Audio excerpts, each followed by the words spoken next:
Hola, buenas tardes. Se les presento a Bill Cohoon, un amigo historiador, y al señor Taco, que lo está trayendo para todos lados. Y vamos a seguir hablando de la conquista espiritual, pero vamos a hablar en inglés, así que pueden pasar los subtítulos en la configuración a español. What do you think, Bill? The spiritual conquest was forced, it was cruel, and give me, I know that you're a historian from Peru, so give me your perspective about these things that were happening, or how this faith grew in the Peru virreinato. So, not an expert in this field of the religion in Latin America or in Peru, but based off of what I have read and what I have seen in the secondary sources, I think that there is a blend, right, of forced or coercive, right? You need to become a Catholic, a Christian, and I think to a certain extent that some natives welcome this opportunity.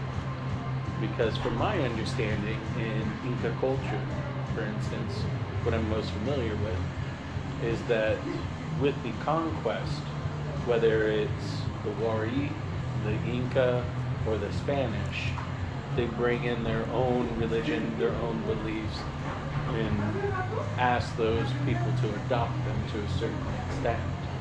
So from my understanding, this is not an uncommon request by the Spanish to come in and begin to colonize Peru and then have the indigenous population begin to convert. But there is an element where they are forcing them to do this. So when you are doing a mass conversion and you talk about thousands of conversions a day, how willing are those people? How converted are they? So it raises questions about their faith for the actual religion itself. Yeah, like here in Mexico, at least in the New Spain Virreinato, they had to do this use of the syncretism, combining both of the religions, the new religions, whatever religions they had, the gods that they believe in. But they actually respect a lot of their beliefs in ways. For example, atrios, the patios that the churches have here in Mexico, was something that happened here in New Spain. They didn't have those in Spain because the indigenous people here in Mexico didn't want it to get inside of the churches. So they had to do the masses, the baptisms outside on these patios, on these outside areas that they were accustomed to actually pray and do the worshiping of their gods. So like you were mentioning, it's more like a blend that it was happening. But what I was trying to do with these chapters of on my YouTube channel is how forced they actually what's happening, because the problem is this, like I don't know about Peru, but here when Juarez became a president, he created this collective memory that happened over the years, thinking about how bad the church was and what they were doing, how violent they were, how cruel they were with the indigenous people. They took away their gods, and give them this new god. But at the same time, what I try to think differently is that it was more like convincing them that this new god is the same god that you were praying before. It just it has another name, and now this one is Whit, of course. But it was more about convincing them and try to blend their beliefs than actually forcing them to go to church, go to baptize themselves, read the Bible, or whatever the case or the methods were. But I don't think that it was violent, and I'm not defending the church, of course. Mm. Like I was telling in my last capítulo, it was more like we have this idea that happened overnight, forcing them to do that, and it wasn't like that. It's just like this creation of a historical collective memory that Mhm. happens. Do you think something like that happened the same way in Peru, or? Well, I'm most familiar with the colonial period, Uh-huh. and so in this case, I'm thinking about Viceroy Toledo Okay. in the 1540s, and after the Spanish Civil Wars in Peru. And so I don't know, I can't remember if they have the reducciones in here in New Spain, but at least in Peru they did, where they, after this incredible demographic shift, where up to maybe 90% of the indigenous population dies, they take all the remaining people and place them together, whether they're different groups or not.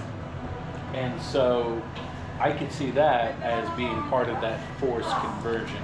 We're going to pull you from the periphery and we're going to create these new towns, and we're going to force you to not only learn our religion, but you're going to learn European ways to a certain extent. We're not going to teach you how to read and write unless you're the a nobleman, a noblewoman, or the children, right, of these caciques or curacas. So, as far as liberalism in the 19th century, everything that you're mentioning fits within this trend throughout Latin America, right? It doesn't matter if you're in Mexico or Guatemala, Panama, Chile, Peru, liberalism is anti-clerical. And so I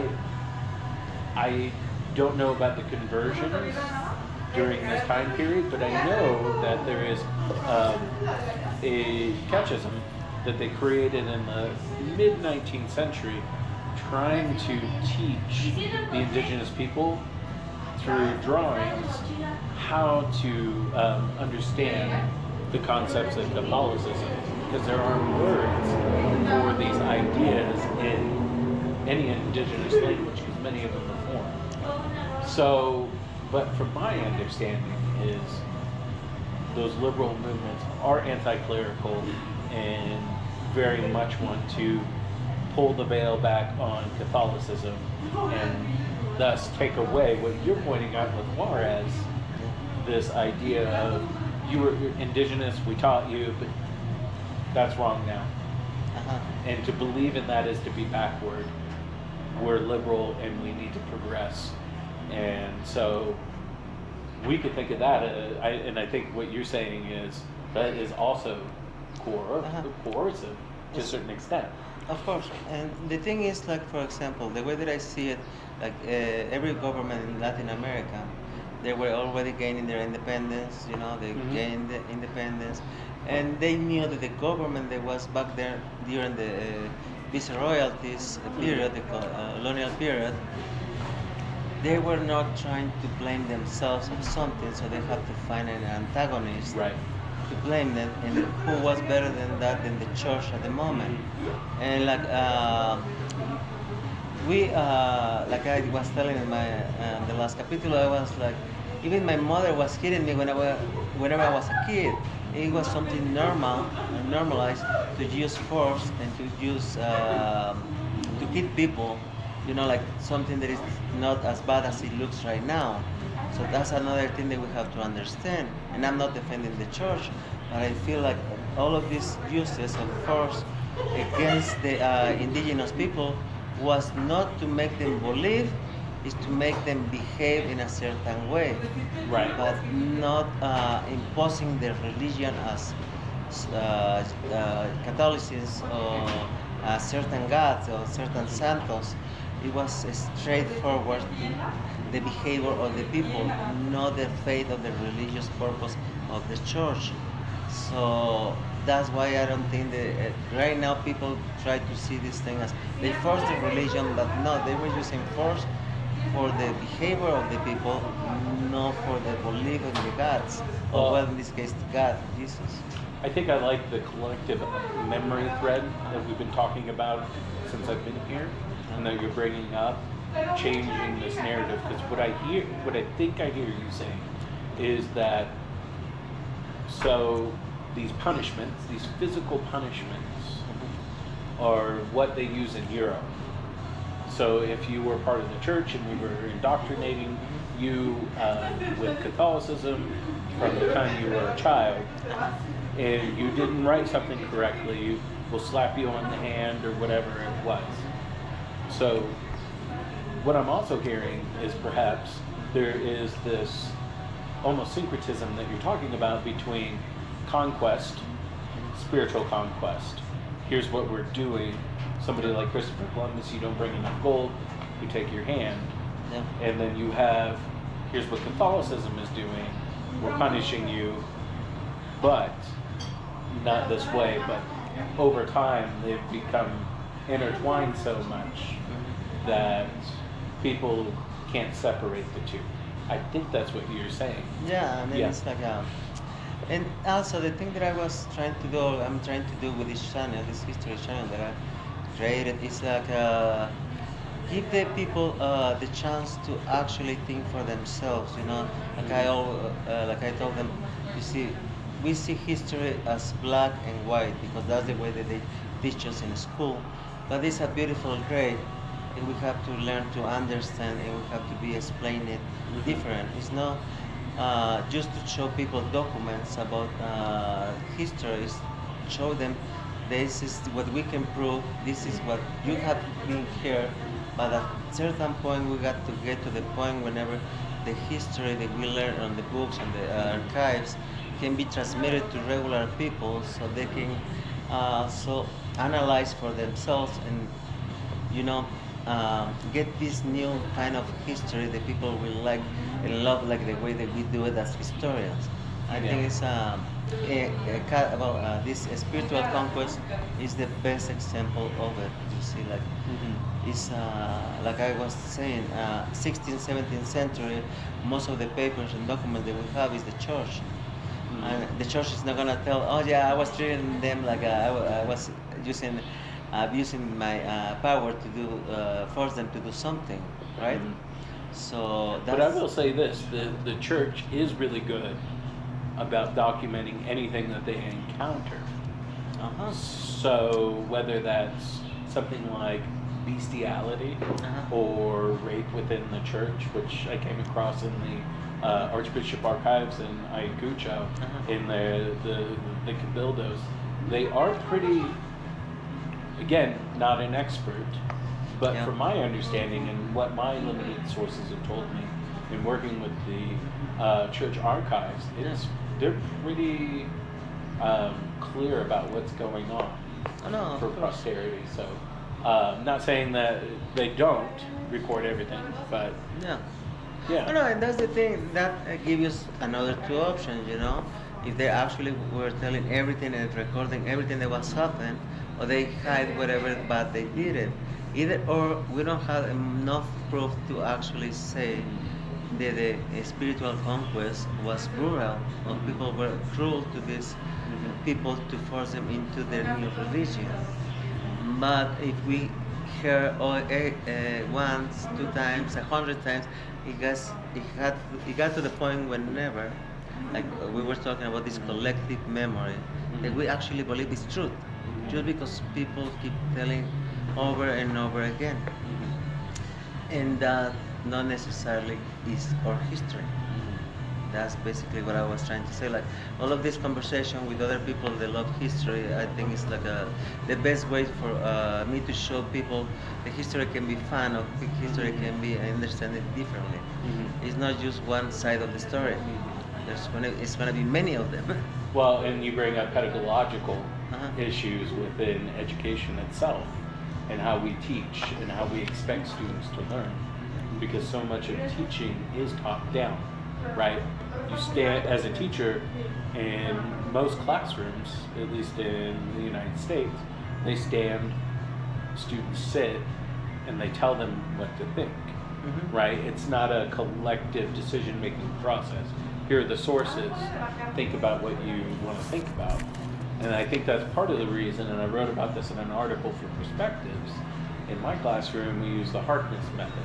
And the Harkness method was created at Phillips Exeter for this idea of student-centered, right? The teacher's not going to tell you what to think. You're going to read it and interpret the sources for yourself. And the teacher serves as a guide. And I think with that kind of teaching, it gives an opportunity, or rather is an excellent example of what we could do for students and people to think for themselves, right? To find joy in history, because people don't like learning history. They think it's dates, they think it's just remember chronological wars and all those types of things, but it's interpretation. And when you're not allowed to be in a space, a community where you feel safe, you cannot create that genuine love for learning. Exactly. No? And yeah, so it's an interesting thing to bring up. Well, I don't want to take more of your time. Thank you very much, Yes, guys. thank you. Don't forget to subscribe to the channel, give like to the video, and let us know what you think. Have a great day. Thank you.